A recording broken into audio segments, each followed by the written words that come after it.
I want to put it down quite clearly that inward migration is a good thing. Immigration is a good thing, be it people coming here on work permits or indeed for education, for family reunification, but it is also a good thing to take in refugees.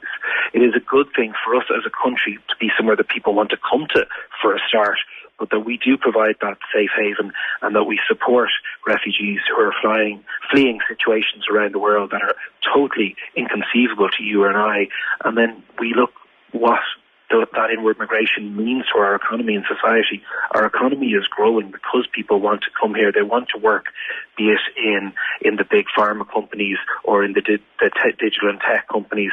They want to live here and they want to contribute to our society, and we shouldn't allow ourselves lose the focus on that with the very real charged atmosphere that's going around and is being pushed, unfortunately, by a very small minority.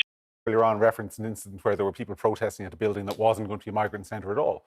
That is perfectly understandable when across the country what happens is people see workmen going into buildings and there's a 50-50 shot, really. We saw a building set alight that was an empty building that had nothing to do with it. It's disgraceful, but we also see protests at sites are disgraceful as well, John. That is happening because of communication strategies. Shoving phones in builders saying Ireland for the Irish is disgraceful. This is what's happening, to say that those things are wrong. And I'm saying that one of the reasons they're happening is because of communication strategy. No, I'm not. Don't talk nonsense. You're saying we should set an upper cap limit and that people should have a veto. You said that earlier in the show. And I'm saying we legally can't do that and we shouldn't do that. What do you mean legally you can't do that? You're the government of the country. We have a moral obligation to receive refugees. Is it legal obligation? No, I'm sorry.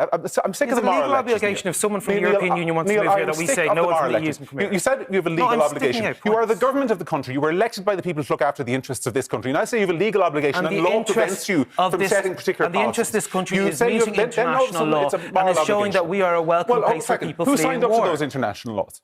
Repeated governments elected by the people, John. People elect us to do a job and we fulfil a mandate, which we are doing. You say that we're the best boys in the class, once again. It's not about being the best boys. You're the only government in Europe. The Polish government isn't doing this. The Hungarian government isn't doing this. The Polish government just got thrown out of office and is in breach of European law repeated times and has been fined up to €10 billion.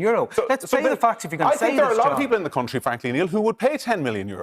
10 billion, John. Do we have 10 billion just to throw around now? You guys Good luck to you. Do you think we can turn to the world, a country like Ireland, and say we are no longer welcoming refugees, we are no longer immigrants? Or are we going to say to 9,000 healthcare workers who came here from outside the European Union, they're no longer working? Because this is where it leads to, John. This is the idiotic rhetorical trick your government plays all the time. This is your thing. You can say like, I'll condemn that, but I won't condemn this. You can't be in favour of managed immigration. You have to say that it's all immigration or none. That all of a sudden, if you think there are too many people in this country, you're there trying to deliberately mix it up and saying, I condemn that, but I don't condemn this. You said, I'm going to say to Michael Ring that immigration is a good thing. As if people who are concerned about this don't think immigration is a good thing. We need to communicate that this is a good thing and it's important to do it. Who are concerned about this suddenly were the 25% of people in opinion poll. John, you deliberately go out this. You're trying to say that you have a narrow opinion on this, you don't. But you are consistently feeding something that leads to an anti-immigration rhetoric. They have consequences, John, and you need to accept 25% of people in the country say that immigration is their top issue, and you're blaming me for it? No.